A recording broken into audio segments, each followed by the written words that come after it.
Selamat sore Sobat Latsar. Ketemu lagi ya sore ini sama aku Desi Reza Saputri. Edisi sore ini kita mau ngebahas agak lebih serius lagi biasanya. Itu Sankri. Nah, Sankri itu singkatan guys, singkatan SANKRI. Nah, apa itu? Sistem Administrasi Negara Kesatuan Republik Indonesia.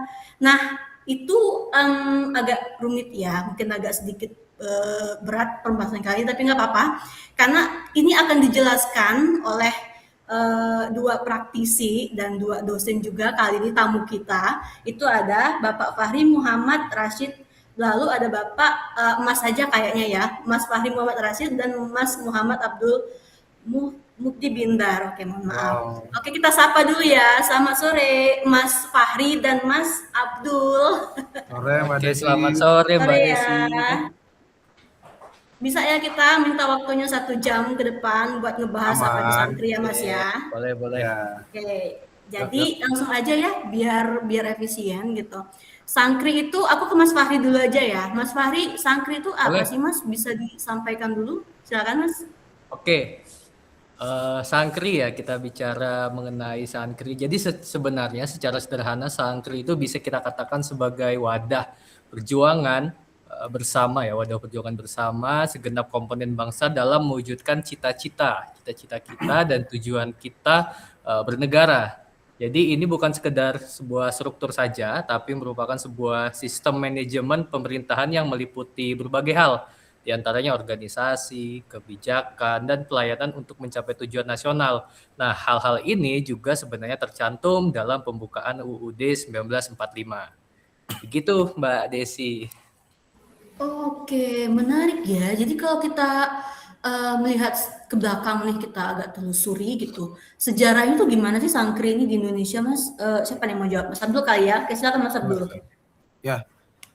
Jadi Sankri ini tuh prosesnya cukup panjang ya Mbak Desi ya. Jadi kalau kita lihat ke belakang tuh kan kita melihat sejarah berarti ya. Nah, si administrasi kita ini, si sistem administrasi kita ini punya sejarah juga.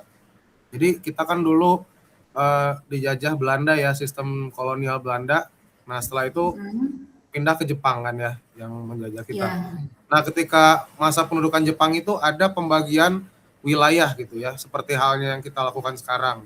Nah, kalau dulu itu ada yang namanya karesidenan, atau kalau istilah mereka tuh shu gitu ya, SHU mungkin ya kalau tulisannya. Nah, ada di bawahnya tuh desa.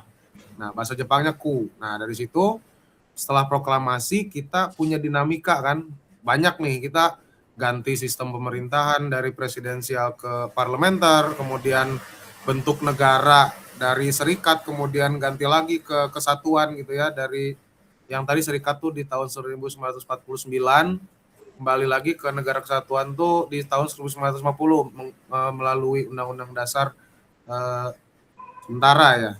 Nah, sekarang kembali lagi ke UUD 1945 gitu ya, lewat dekret presiden. Nah, dinamika-dinamika ini yang akhirnya mematangkan bentuk sistem administrasi kita yang ada sekarang gitu.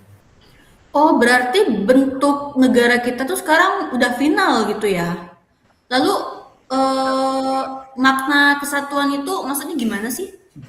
Kalau dalam penyelenggaraan negara gitu. Ya, saya menyambung mungkin Mbak Desi. Betul ya. Silakan, Jadi Mas. makna kesatuan itu sebenarnya sangat dalam ya kalau kita bicara kesatuan.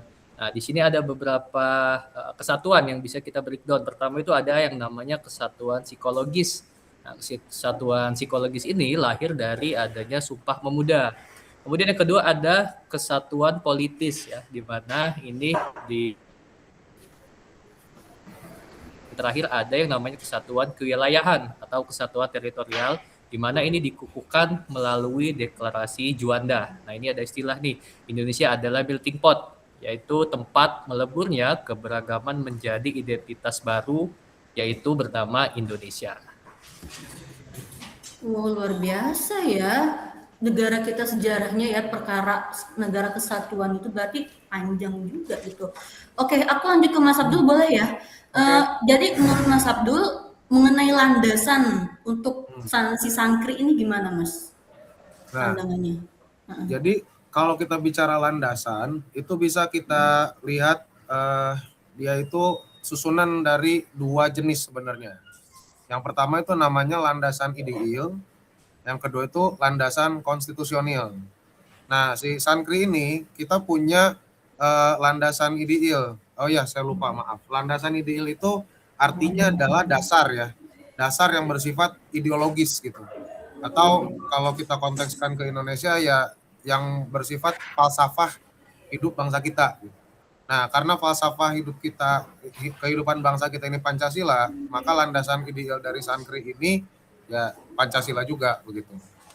Nah, sementara kalau landasan konstitusional itu kita bicara dasar dari segi hukum yang tertulis dan tertinggi.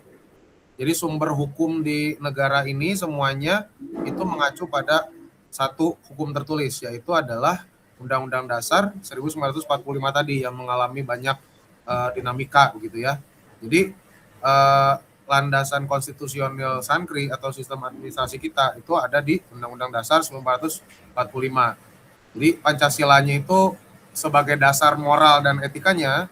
Nah, kalau Undang-Undang Dasarnya itu menjabarkan si moral dan etika itu ke dalam aturan-aturan main. Jadi ibarat kalau kita bicara sepak bola misalnya harus fair gitu ya, fair play. Nah, fair play itu misalnya apa? Ya nggak boleh misalnya curang gitu ya, nggak boleh nyikut lawan gitu misalnya. Nah, itu adalah bentuk aplikasinya seperti itu. Oke, berarti si Pancasila dan UUD itu satu paket ya. Mereka selalu ya udah sepaket gitu, nggak bisa UUD aja, nggak bisa Pancasila aja. Gitu kan maksudnya ya berarti ya. Oh. Oke. Jadi si Sankri ini kenapa nih kita harus semua nih tahu perkara si Sankri ini? Coba gimana menurut Mas Fahri deh, boleh silakan Mas. Oke, ya Sankri ya Mbak ya. Jadi sebenarnya Sankri ini sangat penting Mbak. Jadi ada istilah Sankri itu berupa mesin kita, mesin di mana mesin itulah yang kita gunakan untuk mencapai tujuan nasional. Nah, tanpa pemahaman Sankri yang baik, tentu penyelenggaraan pemerintahan bisa melenceng dari cita-cita luhur bangsa kita yang telah dibuat sebelumnya. Nah, kita perlu memastikan nih kebijakan publik dan pelayanan masyarakat itu tetap bisa berjalan efektif demi kesejahteraan umum dan juga mencerdaskan kehidupan bangsa kita. Oh gitu, berarti kalau untuk para ASN ya, aparatur sipil negara itu kan istilahnya itu adalah pelayan negara ya, pelayan dalam negara. Itu kalau si Sankri ini kebijakannya itu seperti apa kalau untuk urusan antara ASN dan si Sankri gitu? Silakan Mas Abdul, mungkin silakan Mas. Oke. Nah, bagus ya Mbak Desi ya. Jadi nggak cuma tentang Sankri, tapi kita juga mengaitkan dengan kita semua gitu ya, yang sekarang sudah berperan sebagai ya aparatur negara begitu ya. Nah, jadi kalau dikaitkan dengan aparatur negara atau aparatur sipil negara gitu ya, kita itu sangat sentral ya bisa dikatakan. Jadi kalau berdasarkan Undang-Undang Nomor 5 Tahun 2014, jadi ASN itu punya 3 fungsi utama. Nah, yang terkait dengan Sankri kan, fungsi ASN itu sebagai, kalau menurut Undang-Undang ASN tersebut, yang pertama itu pelaksana kebijakan publik ya. Nah, itu kan kebijakan publik terkait banget dengan sistem administrasi ya. Itu jadi kaitannya. Kemudian pelayan publik. Nah, dalam pelayanan itu, dalam memberikan pelayanan kita juga pasti punya, balik lagi, aturan main, atau tadi kita berlandaskan pada falsafah kita yaitu Pancasila gitu ya, terutama mungkin sila kelima keadilan sosial. Nah, itu sangat-sangat perlu kita pegang erat gitu. Dan yang ketiga itu adalah perekat dan pemersatu bangsa. Wah, ini udah nggak usah diomongin lagi lah, udah ini banget ya, sesuai banget gitu dalam Sankri itu sendiri. Jadi singkatnya kita itu adalah eksekutor sebenarnya. Tadi kalau yang Mas Fahri bilang itu mesin gitu ya, Sankri itu, nah kita itu adalah supirnya ya, yang menggerakkan si mesin itu. Nah, itu peran kita sebagai ASN. Oke, jadi kalau untuk memudahkan nih untuk orang-orang awam pendengar di luar sana itu, kira-kira gambarannya itu seperti apa, Mas? Untuk memudahkan dari penjelasan-penjelasan itu terkait Sankri dan ASN ini. Boleh, Mas? Oke, Mbak Desi. Mungkin menyambung dari punya Mas Abdul ya. Jadi kurang lebih seperti ini jika kita membayangkan sebuah diagram ya. Diagram itu di puncaknya itu adalah UUD 1945. Nah, UUD 1945 ini ada di puncak, kemudian di bawahnya itu terdapat beberapa lembaga. Nah, yang pertama itu ada BPK dan juga Presiden. Nah, ini selaku eksekutif, lembaga eksekutifnya. Nah, kemudian ada juga lembaga legislatif yang terdiri dari DPR, MPR, serta DPD. Dan yang ketiga yaitu lembaga yudikatif. Nah, ini ada MA, MK, dan juga KY, Komisi Yudikatif. Nah, struktur ini menunjukkan bahwa pembagian kekuasaan dan mekanisme check and balances dalam manajemen pemerintah kita. Kurang lebih seperti itu, Mbak Desi, diagramnya. Oke, berarti dari gambaran Mas Fahri tadi itu sudah kita bisa terapkan di perkuliahan mahasiswa ya kan? Ada mata Ya. kuliah kewarganegaraan, berarti maksudku dari si Sankri ini udah diajarkan gambaran-gambaran struktural tersebut di kalangan mahasiswa. Jadi anak muda tuh nggak alasan nggak melek untuk tentang si Sankri ini ya, sistem administrasi kenegaraan ini. Oke, terakhir nih boleh ke Mas Abdul ya. Bagaimana keterkaitan si Sankri dalam kerangka agenda bela negara itu seperti apa, Mas? Waduh, ini luar biasa ya, kaitannya sangat-sangat masif ya buat kita ya. Betul Mbak Desi, jadi kalau kita kaitkan dengan tadi ya yang Mbak Desi bilang tentang warga negara kita sendiri itu harus melek melek hukum lah ya istilahnya. Nah itu menurut saya benar, kita mulai dari memahami sistem administrasi negara kita dulu ya, yang tadi di branding dengan Sankri gitu. Nah, itu sangat-sangat berhubungan dengan bela negara gitu. Jadi ketika kita mengimplementasikan si Sankri ini dengan baik, nah itu sebenarnya wujud negara maksud saya wujud kita melakukan bela negara ya, terutama sebagai seorang ASN gitu.